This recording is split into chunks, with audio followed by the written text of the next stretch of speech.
என்னங்க வேலைக்கு போகமால் வேலையில் என்ன யோசனை பண்றீங்க, என்ன விஷயம் சொல்லுங்க. ஒன்னும் இல்லை, இன்னும் 2 நாள்கள் பொங்கல் பண்டிகை வந்து விடும். அதான் என்ன செய்வது ஒன்றும் புரியவில்லை. அதனால் என்ன உங்களுக்கு பொங்கல் அப்பதான் வேலை நல்ல வியாபாரம் ஆகும். அப்புறம் என்ன நல்ல வியாபாரம் செய்ய வேண்டியதான். அதுதான் இப்போது பிரச்சனையை. அதெல்லாம் அந்த காலம். அப்போது எல்லாம் வீட்டிற்கு மண் பானையில் வைத்து தான் பொங்கல் செய்து பண்டிகை கொண்டாடுகின்றனர். இப்போது யாரும் அதை வாங்காமல் விட்டு விடுகிறார்கள். அதை நினைத்தால் தான் யோசனை செய்கிறோம். ஓ, அதுவும் சரிதான். ஆனால் என்ன செய்வது, நமக்கு தெரிந்த வியாபாரம் லாபம் வந்தால் தான் நமக்கு மகிழ்ச்சி அடைகிறோம். என்ன செய்வது, கடவுள் நம்பி வியாபாரம் செய்ய கிளம்பி நல்லது நடக்கும். நீ சொன்னது சரிதான். நான் கோவிலுக்கு சென்று வியாபாரம் கிளம்புகிறேன்.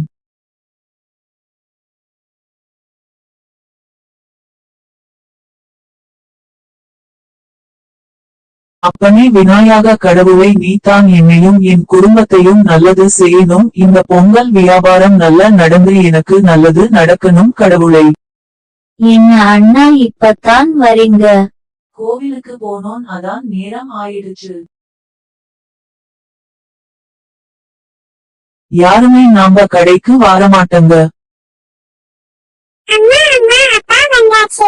வாங்க சாப்பாடு எடுத்துட்டு வரேன், சாப்பிட்டுங்க.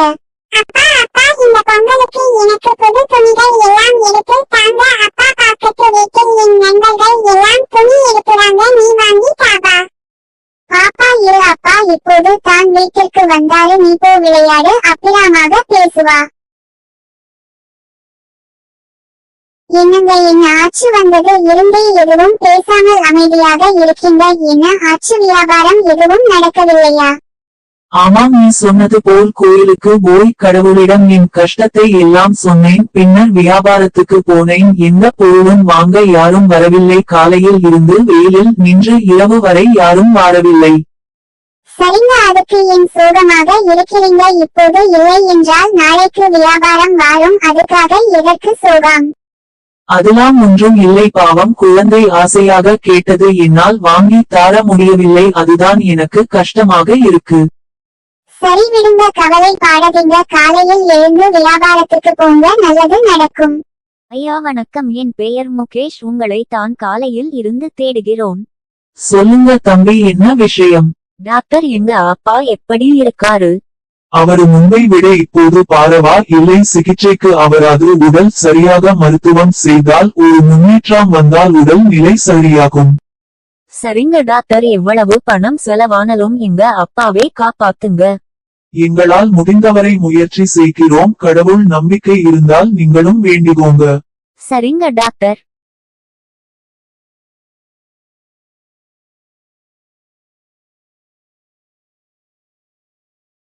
ஐயா, இங்கே ஒரு சிவன் கோயில் எங்குள்ளது தெரியுமா? வா முகேஷ், நீ இங்கே வருவாய் என்று தெரியும். என்ன, என் பெயர் எப்படி உங்களுக்கு தெரியும்? என்னலாம் நம்ப முடியலை.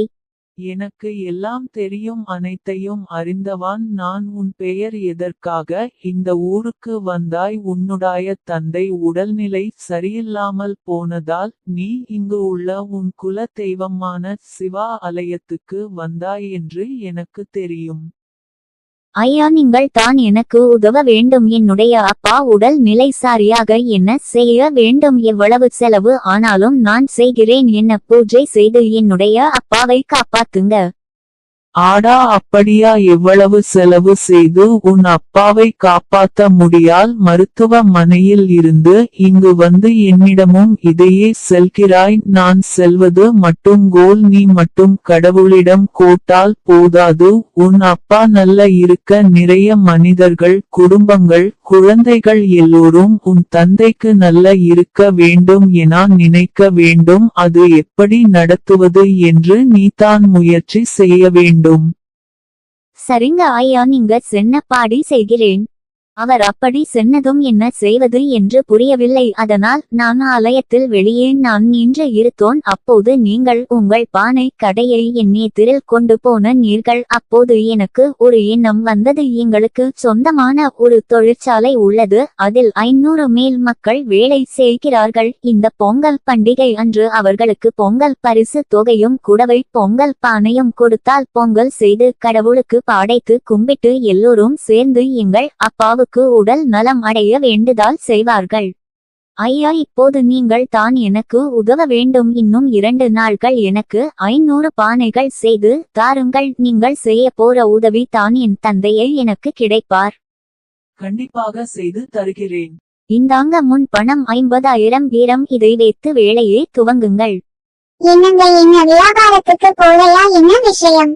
வேலைக்கு கிளம்பி வெளியே போன என்னை தேடி ஒருவர் வந்து எனக்கு 50,000 தத்து 500 பானையை செய்து தார வேண்டும் என கோரிக்கை விடுத்துள்ளனர். எனக்கு ஒன்னும் புரியல. அதான் வீட்டுக்கு வந்து உன்னிடம் செல்ல வந்தேன். சரி, நல்லது தானே. கடவுள் நல்ல வழி காட்டினார். சீக்கிரமாக வேலையை துவங்குங்கள். என்னங்க, என்ன வேலையில் இருந்து வரும்போது கையில் என்ன பானை எடுத்துட்டு வரீங்க? என்ன விஷயம்? இந்த பொங்கல் பண்டிகைக்காக என் முதலாளியின் மகன் இந்த பொங்கலுக்கு பரிசாக துணிகள், பணம் மற்றும் பானைகள் எல்லாம் தொழிலாளிகள் தந்து இந்த பண்டிகையை கொண்டாட வேண்டும் என கோரிக்கை விடுத்துள்ளார். பொங்கலை பொங்கல், பொங்கலை பொங்கல், பொங்கலை பொங்கல், பொங்கலை பொங்கல். பொங்கலை பொங்கல், பொங்கலை பொங்கல், பொங்கலை பொங்கல், பொங்கலை பொங்கல். டாக்டர், எங்க அப்பா எப்படி இருக்காரு? வாங்க முகேஷ், உங்க அப்பா உடல்நிலை இப்போது நல்லா இருக்கு. நல்லா பேசுவாரு. நான் அவரை வீட்டுக்கு கூட்டிட்டு போலாமா? இன்று வேண்டாம், நாளைக்கு கூட்டிட்டு போலாம்.